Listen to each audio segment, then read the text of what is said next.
welcome to the coffee table. I'm Mina Malik Hussain, and as always, I'm extremely excited about this wonderful show that we have lined up today. And some of this excitement is informed by the fact that both my guests are on set with me today. It's always so nice. It's such a social and festive environment. So today we're going to be talking about an issue that I think has become a point of obsession for a lot of people, not just in Pakistan, but globally. And we're going to be talking about obesity and what the difference is between obesity and being overweight. What does it mean to be fit? How does that definition change person to person? And why is it important to see a clinical nutritionist before you embark on any kind of weight loss program? So joining me today to discuss all of this and more is Dr. Chawla, who is an assistant professor and the head of biochemistry at the Institute of Dentistry at the CMH here in Lahore. She's an educationist, a dental surgeon, and a clinical nutritionist.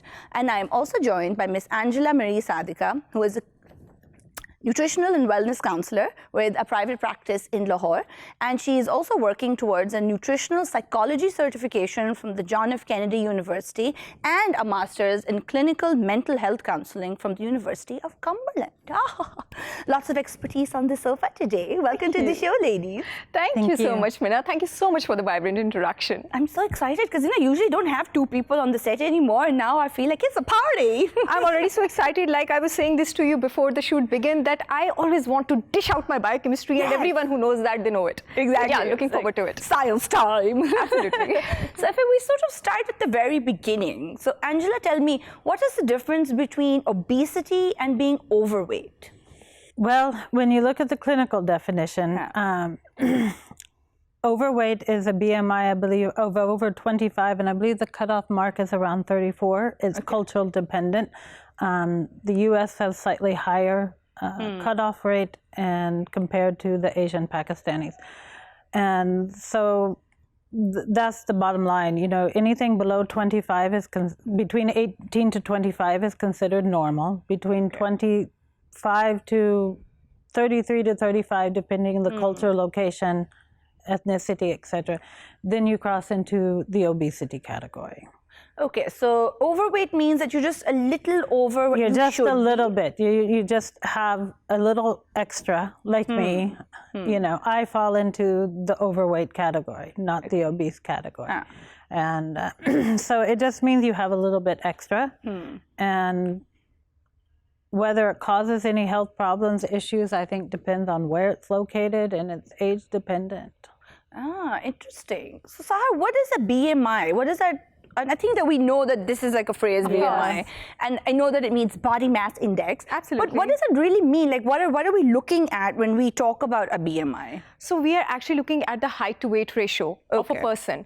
And when we talk about a person, it actually is different from gender to gender. It is actually different from age to age. Because of course, as we age, I'm so sorry to disappoint a lot of young people out there, because apparently someone who is aged 25 is actually young. But once you cross the 25 age mark, your BMR, your calorie burning process, it starts falling drastically. Whoa! So absolutely, yes. So the requirements for your BMI, they also change. And of course, in men, you know, the BMI is supposed to be slightly higher as compared to women. Since their caloric requirement, that is the amount of calorie they should be taking from foods, is also higher. So for the gender male, it's higher, and for someone who has more height, you know, who is comparatively taller, it is higher. So the basic distinction between being overweight and obese has to be that obesity is a disease and being overweight is not a disease. It is an alarm that, dude, you need to pull up your socks. You are progressing towards a disease, and you know, being overweight is something that you should not be taking so lightly, because it is a predisposition towards a disease pattern. For example, if we say that someone is pre-diabetic, right? So being pre-diabetic is being at the verge of being diseased. You don't take that thing lightly. And obesity is worse than being diabetic, because obesity does not only put you at the verge of, you know, diabetes, it puts you at the verge of a lot of things. You have heart issues, you have elevated cholesterol levels, you might have, God forbid, strokes, and you have, you know, joint issues, and you have a very bad waistline, and social embarrassment falls in the last of it. Before that, there falls a lot.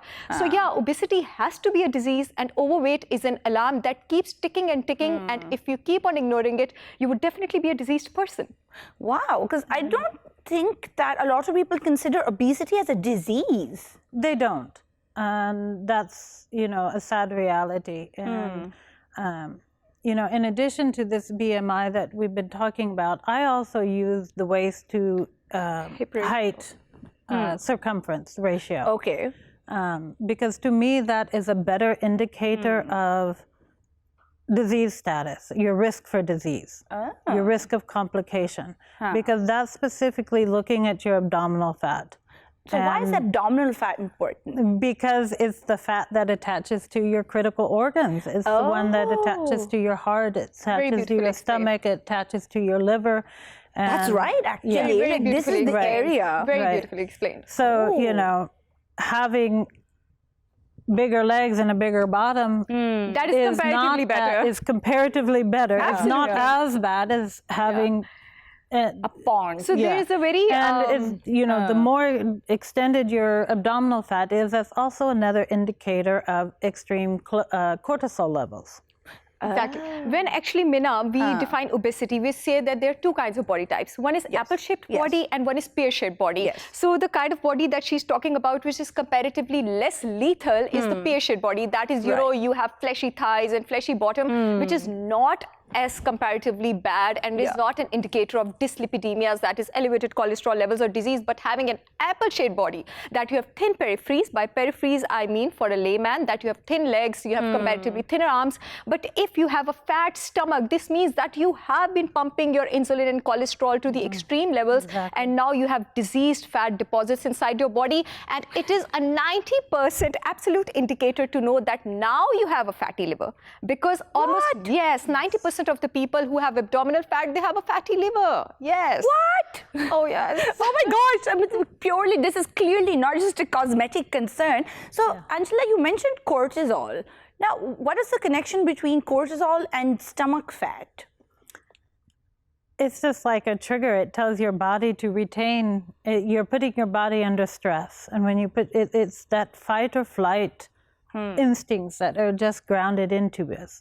So when your cortisol levels go up, it tells your body to conserve fat because it interprets it as, what do you want to say? As a threat. Yeah, something's about to happen.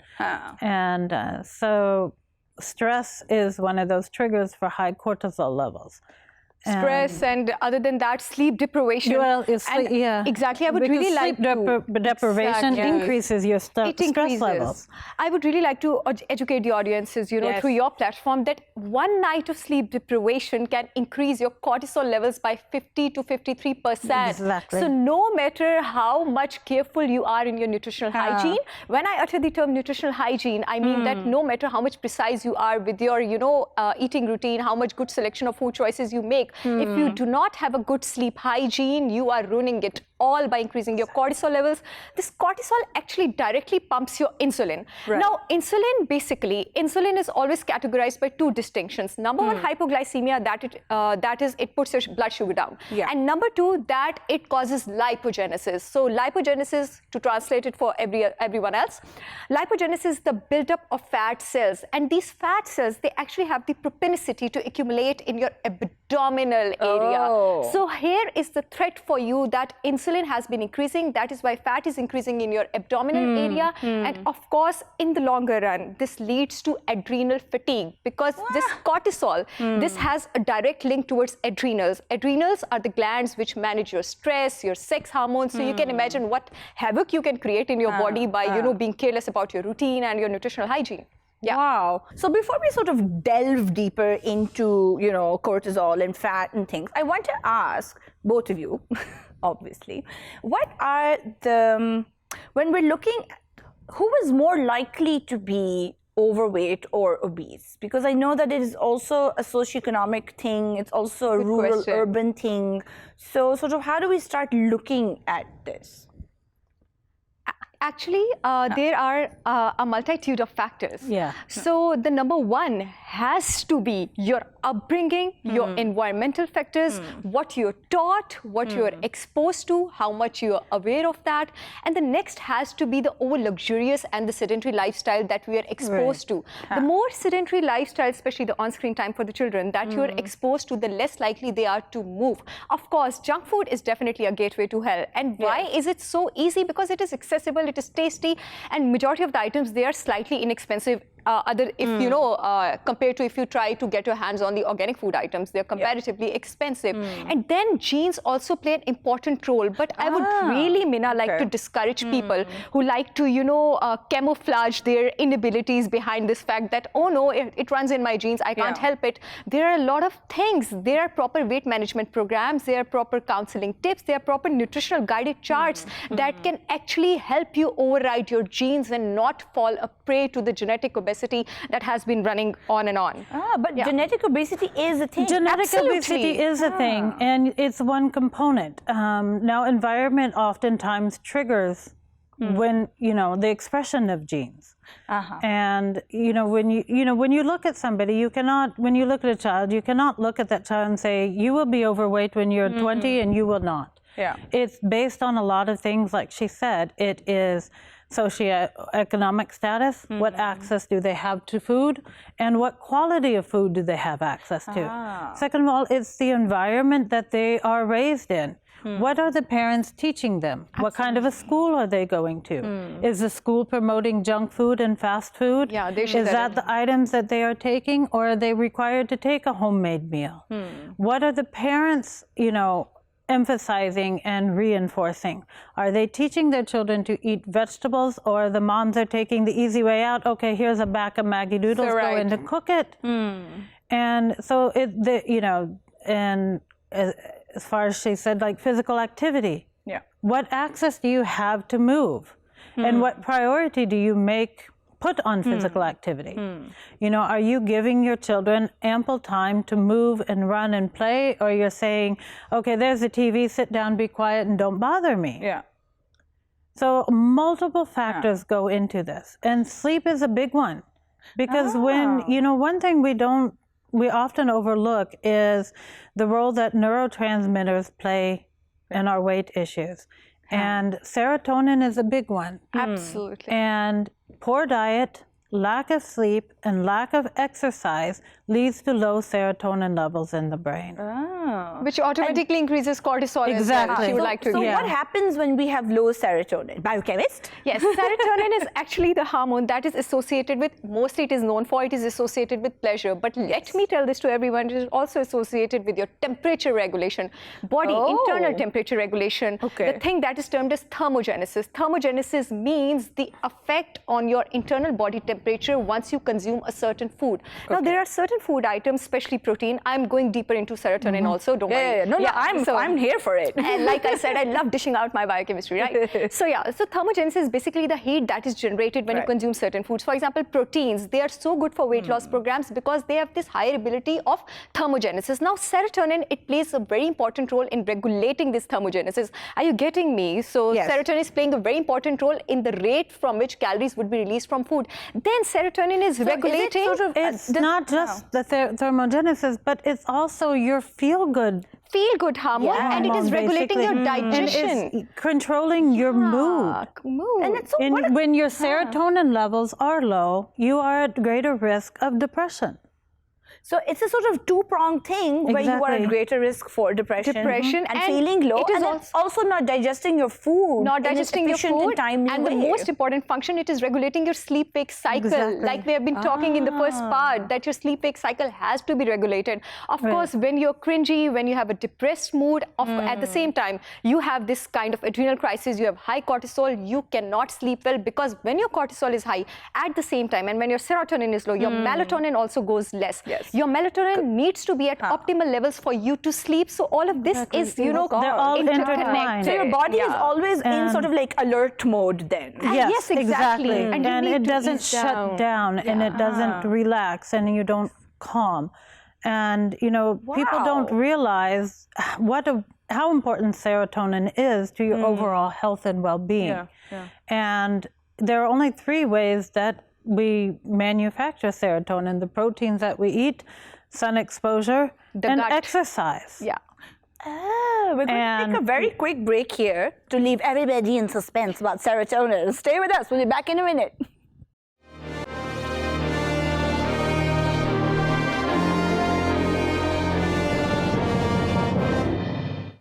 Welcome back to the coffee table. We're having a fantastic conversation about obesity and serotonin with clinical nutritionists Dr. Sahar Chawla and Angela Marie Sadiqua. So before the break, we were talking about serotonin and cortisol, and which I particularly find this like a fascinating triangulation of various things that are happening. But I want to kind of now sort of cycle it back to the issue itself. So, Angela, are men more likely to be overweight than women? Is there a sort of tendency for one gender to be? I think women tend to have more weight issues than men, but it's not a significant difference. Right. Both genders are equally at risk of having a weight problem. Okay, that's heartening to know. Women, you know, part of it is just childbirth. The way our bodies are made, we're designed to hold on to fat a little bit more. Yeah. And so men tend to lose weight easier than women because of that. But especially in this day and age, especially in the urban situation, you go to rural areas that might be slightly different, but it's almost, the differences are minute. So. And Sahar, what's the difference between rural and urban populations when it comes to being overweight? Okay, number one, they are fortunate in the regard that they have more access to organic diet. Right. There are no fast food chains over there, and you know the maximum that they can get their hands on is they can get that basin and pakoda fry themselves over the weekend. But you know, we have access to fast food daily. Most of us who work in corporate sections or in high-profile organizations, we don't have the time to get up and cook our meals by ourselves. We like to be easy, and we like to carry things at hand. We would like to have access to some fast food chain that is near to our workplace. And in the same way, we like to condition our children. Yes. And over there, by default, they have to eat organic food. So that is why they have decreased tendency of these non-communicable diseases. Even if it's not organic, like she said, it's pollution. Just the access to your food options. We bought a house up north last year, and immediately within 2 months of moving there, I saw big differences in 2 of my family members. And it was simply because the area that is there was like one restaurant in town you could actually go and sit down and eat at. In that bazaar. That was it. There was a little takeaway place and one sit-down place. But they both served traditional Pakistani foods. There were no burgers. There were no shami burgers. And, the amount of fried food you could go to the market and buy was limited.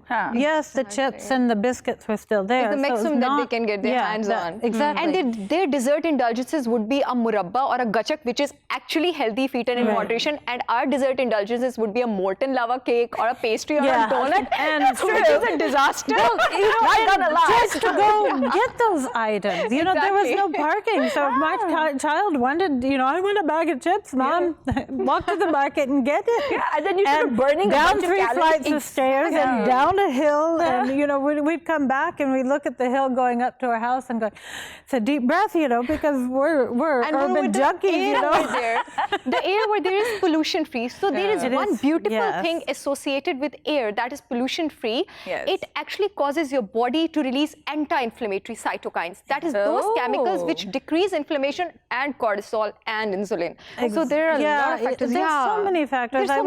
I would have to look up the exact name of the study, but I was just reading a research article that talked about how certain air pollutants can cause the body to retain fat. And even other contaminants in the water. I think copper was a big one. While it's a trace mineral that we need, when it's in excessive amounts, your body stores those things in the fat. So once these pollutants and toxins are in the body, once they're stored in that fat, your body doesn't want to let go of that fat because it knows that these toxins are there. You know what, in fact, And Oh, so it's sort of like locking them away. Right. if we want someone to, shed their weight, we actually Right. advise them to have aerobic activity before they start with a good nutritional regime. This is because once they start having aerobic activity in a pollution-free environment, slowly and gradually their cortisol, it starts lowering down. So now, when, and this is one of the struggles in urban areas is our access to pollution-free areas are limited. Especially in a city like Lahore. I mean, look at the smog that we've recently had to deal with in November. Yeah. And it's become a common thing in so many cities around the world are struggling with this kind of pollution, which is also the water and it's also the soil that's growing our crops. And the food that we are eating. And basically the they soil. have additional, between the soil and the additives. Exactly. So even if we are getting the organic food, now where does this organic food get its nutrients from? It is getting from the soil. We don't know that the soil is rich in the nutrients, the amount that is required by our body. So most of the organic food that people in urban areas have an access to is not even the soil is not even that qualified. Quite even right. If we are getting and that's that. a whole different kind of worms over there. But, the thing is that people have to realize that just because you cannot reach perfection doesn't mean you can't improve yourself. Absolutely. Word. And, oftentimes I don't like this definition of ideal weight. The ideal weight that I think medical doctors and textbooks give to some people, even for somebody like myself who used to be 156 kg, I am never going to reach 50. So to me, an ideal weight is one that you can maintain, still not have any major health issues such as diabetes, high blood pressure, cholesterol levels, and take care of your daily responsibilities, energetic. whether it is work, and get through your day without feeling lethargic and down. So that ideal weight for everybody varies because it can vary according to, how tall you are, your age, what underlying health conditions do you already have. Absolutely. So, it's oftentimes a struggle to teach people that, yes, you can improve your life. Yes, you can feel better. Are you going to reach perfection? Probably not. Actually, people need to focus on that. What you actually need is you need sustained energy levels, a good mental focus, a good level of physical activity without having that feeling of being fatigued. You don't have to fit into a certain, frame of physical persona. Of course, that will come with time. Don't you feel like this is also a problem because a lot of people want to lose weight in order to look a very particular way. And this is also now like a global phenomenon where everybody is on social media. And there's a very particular kind of body that men and women think that they should have. And it's not... They don't want to work for it, though. They want us to have a magic wand that goes, you have a six-pack ab and you have... I know what so many of my clients, they say that, can you prescribe me some vitamin or minerals so that I can start looking sleek? There is no such vitamin or mineral on earth like that. You have to work on your body. Stop asking your nutritionist for things that don't exist. Think about it this way. If there was such an item, every individual who was overweight would just take it and we'd have no weight problem. Quite right.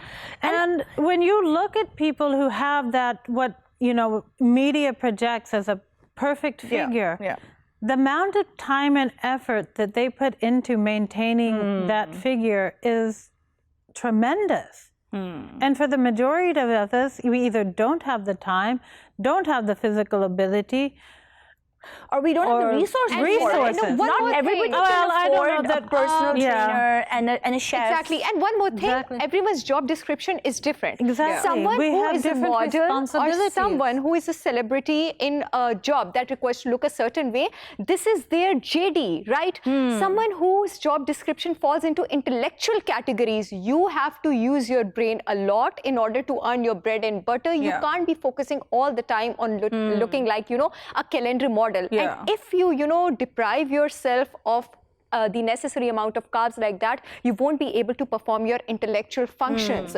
So many people in the intellectual field of interest, they need to know that, we need certain amount of carbs, and we need to let go of that idea of looking like a Victoria's Secret model because we need to function. Yeah. And also it's true that there's no one size fits all for people. And everyone's body is different. Body type is different. A one size fits all solution. What is right for you, what is right for me, what is right for her is completely different. Absolutely. Because my age is significantly higher than both of yours. I'm going through different life changes, physical changes. I probably have different family commitments. And it's not going to work for everybody. Yeah. So you have to find a balance that is fit for you. And I really work on trying to teach people this concept of, self-care. Yes. Individual wellness. Because if you're not taking care of yourself, how can you take care of others? Yeah, and this very beautifully leads me to my next question, which is that because you are working towards a counseling degree and you are also a clinical nutritionist, there are a lot of psychological implications of being obese and being overweight. There's a lot of psychology, as far as mental health conditions are concerned. We have a lot of comorbidity between depression and being overweight. So a lot of times when I get clients, the main issue really isn't their weight or their health issue. It is some depression or anxiety or stress level. And if you don't take care of that at the same time you're trying to take care of the weight issue, you just don't get into it. It is just adding to it. But you also have to look at it from like an educational side of things, from a physiological side of things. There is a lot of psychology that goes into what we eat, when we eat, and why we eat it. Many people fail to realize that dietary habits are learned behaviors. They are something that we start learning from the time the mother starts feeding us food. And that is one, family nutrition, childhood nutrition is a big passion of mine because I don't want anybody to have to live with what I went through. Being 156 kg was not the best time in my life. When I was your age, I couldn't stand, I couldn't walk, I could, 5 minutes and I was looking for a place to sit. And it's not a good quality of life, and I don't want any child to have to live through that. And parents need to realize that what they're teaching their children now, they're going to carry those dietary habits forward with them when they are teenagers, when they are young adults, and even to when they're 50. I would even like to add that. Basically. We're going to take a very quick break at this juncture, sadly, but we gotta. And we will be back in just 1 minute. Stay with us.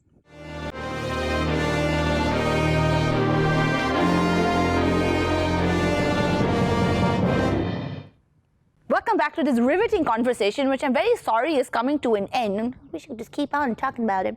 We're talking to Dr. Sahar Chawla and Angela Marie Sadiqua, who are both excellent clinical nutritionists. And we've been having a fascinating conversation about obesity and all the many factors that go into that condition. But I also now want to kind of talk about children. And I find that I've read things, and I'm sure you can correct me if I'm wrong, is that childhood obesity globally is also on the rise. Yes, it is. Which means that kids are more kids are overweight than ever before. So let's start by the statistics.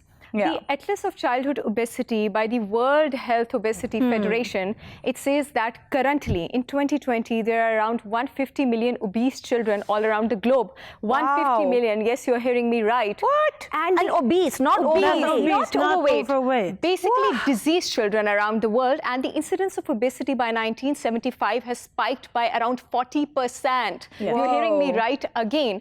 I really would like to educate mothers and mothers-to-be that the moment moment you plan to conceive, it is not only about yourself. The nutrition, the food items that you're picking on, the food that you're taking inside has a direct impact on your child even before the child is in your womb. And once the child is in your womb, the child is a part of your life. Whatever you're taking affects your children. If you're taking refined sugars, that is bad sugars. If you're taking white flour, white pasta, if you're taking a lot of fried food, which includes trans fats, that is going to directly affect your child. That can even affect the insulin levels and the insulin sensitivity levels of your child when the child is in your womb. So there's no eating for two. No. You just need 200 extra calories extra per day when you're pregnant. And when you're breastfeeding. They think they have a right to eat double. Yeah. And so it's not just 250, 300 calories that they add to you know, that is just like 2 pieces of fruit. Exactly. You know, that's the amount of calories that you need to add extra. It's not doubling your entire quantity of meals. Number one, and apparently baby fat is a thing. Like when you're a child, the kind of fat profile that you have, and I know that like culturally it's really en vogue to have a chubby kid, a chubby child, because it's a sign of wealth. It's a sign of that you're a good mom because you're a good mom feeding your child. He has pads of fat bulging from his abdomen. But it is true that if you are a fat baby and a sort of chubby toddler, that's the kind of fat profile that then kind of haunts you for the rest of your life. It increases the incidence of adult obesity by around 11 to 13%. And when I talk about obesity, I'm talking about all the diseases that are associated with obesity. And moreover, I would like to tell the breastfeeding moms that please, I would like to encourage all the mothers that you should breastfeed your child. Because when you feed your child on these formula milks, you are even increasing the risks of respiratory problems for the rest of their life by 15%. Wow. So these are statistics. This is not me. These are internationally proven research articles which say that. So breastfeed your child, and when you breastfeed your child, you only need 500 extra calories per day, and no need to binge on those parathas and chips. And you're killing everybody. Saha, you're just laying everybody low now. All the pregnant breastfeeding moms are just you know, that's 2 smoothies a day. It's not justified. You know, it's 2 milkshakes a day. Absolutely. You know, it's not a bag of chips and an extra paratha and a whole extra sandwich. You know, we have to put it in perspective. And also, coming back to kids, I mean, I think it's fairly obvious that children now, their lifestyles are very different from children 20 years ago or 30 years ago, and even 10 years ago, where they're just spending more time inside, and there's a lot of screen time. There's too much screen time. So I was just reading a study that was published, I think, in 2019, that looked at a group of children in Turkey that just 1 hour of screen time increased their risk of obesity. What? And no kid is just on a screen for just 1 hour. Every time I go to a restaurant, I just cringe when I see that mother that's, you know, feeding the child in front of the mobile, turning on a cartoon. And I think one of the main factors with childhood obesity and poor eating habits in children in general is, as a family, as a collective whole, we've forgotten that we have to teach these habits to children. It isn't something that they magically learn. Children learn their eating habits from watching primarily the parents, but especially the mother, because it's usually the mother that the child is with in those toddler years till they go to school. So from the time you start feeding your child at 6 months to the time the child goes to school, the mother is usually the primary figure. You know, that's where we have to sit down with the children. We have to model proper eating habits. And, you know, a lot of times I get parents who say, oh, but my child won't eat. My child won't eat. And they don't eat because we're not taking the time to teach them. We're trying to look for shortcuts. And please make sure. Here's the feeder.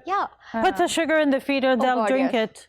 Sugar. Easier. And please make sure that they're having, you know, appropriate physical activity. From 0 to 5 years of age, your child should be having 180 minutes of activity per day, spread out in different spans of time. So what counts as like good activity?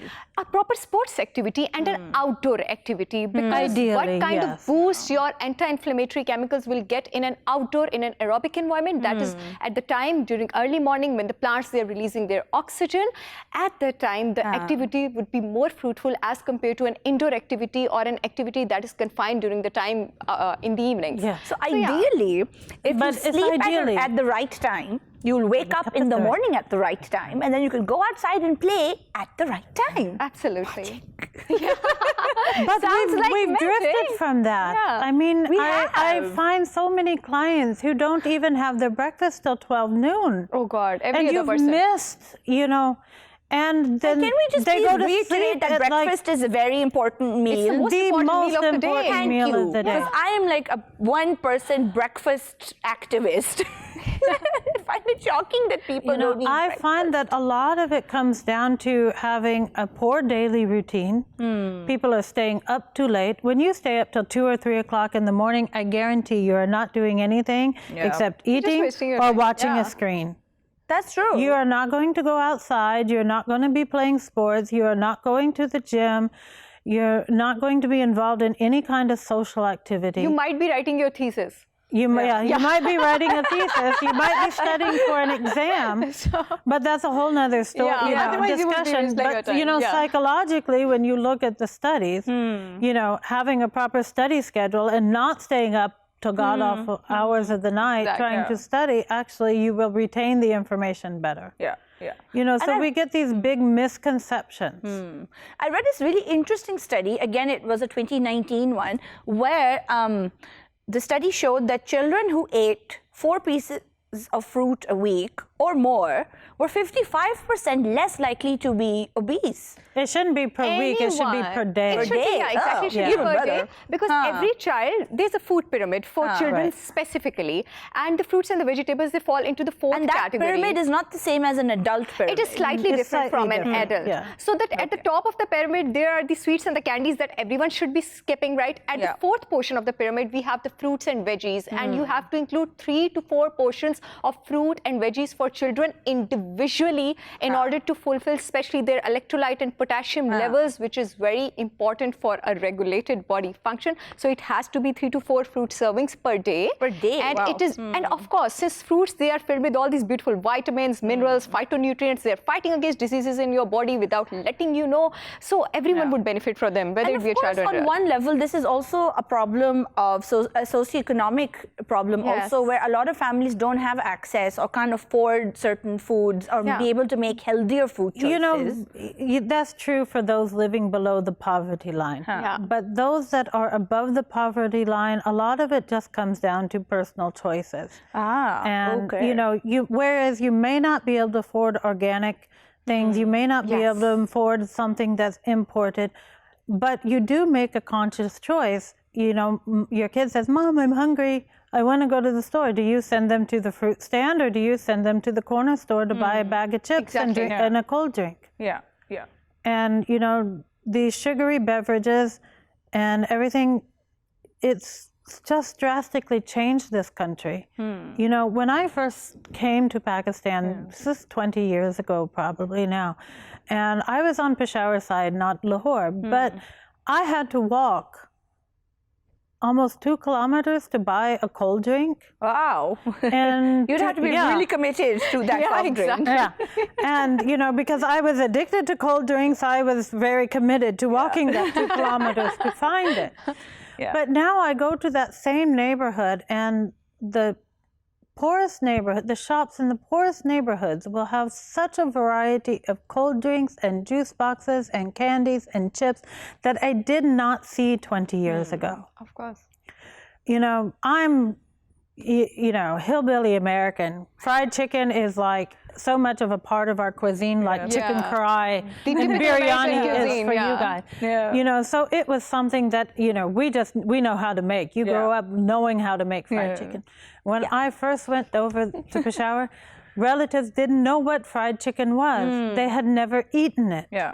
And now you find these fried chicken stalls everywhere. Everywhere. That is the most readily available junk food. And it's also cheap, because this is also, and I know that this is a sort of global problem, and I know that this happens in a lot of urban spaces around the world, is that junk food and unhealthy food is very cheap. It doesn't expire. It is can last on the shelves for months and months and months. And there's a reason that it doesn't expire. It has trans fats. Trans fats and sugar and salt. And your body cannot digest them.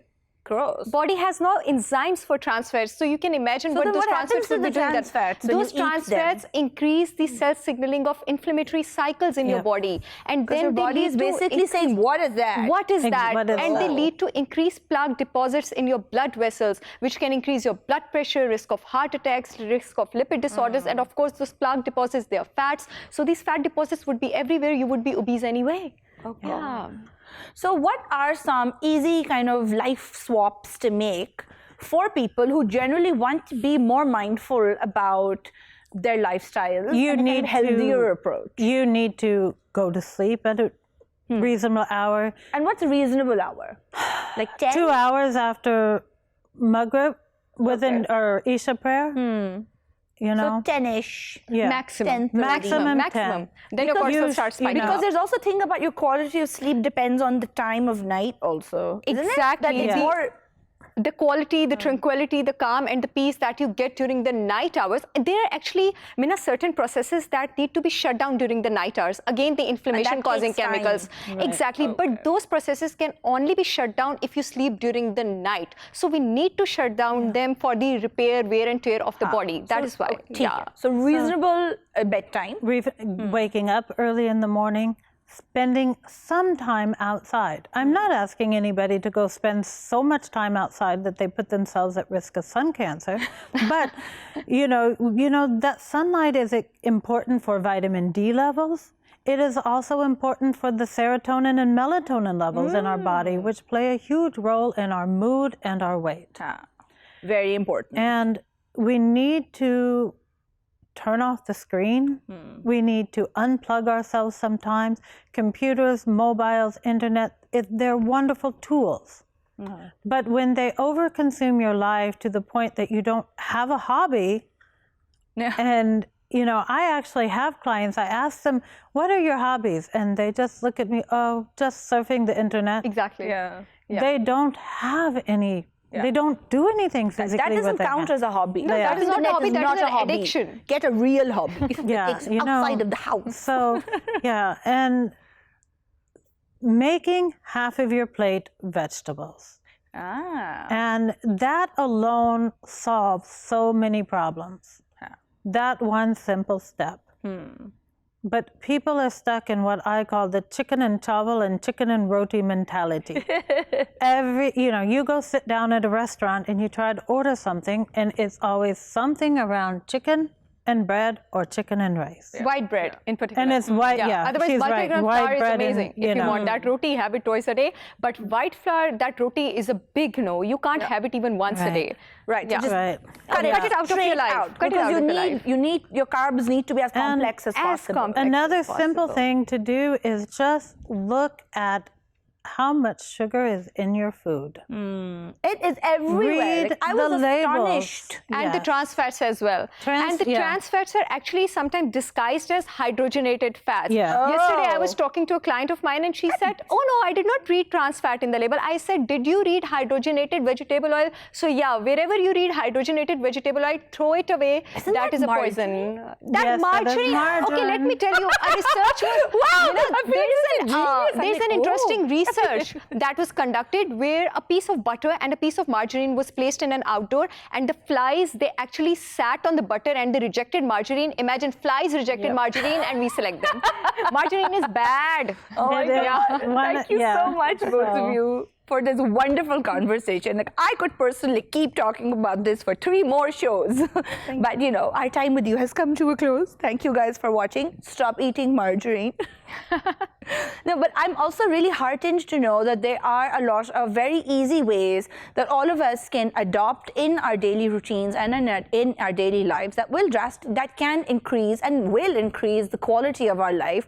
And everything is connected. So something as simple as going to bed and waking up at a reasonable time clearly has a big difference on your life. And I think that it's really important for all of us to be mindful of all of these processes that surround us and things that we have control over, which is, yay! Thank you guys for watching. If you're watching this on YouTube, don't forget to like and subscribe, and we will see you next time on The Coffee Table. Bye now.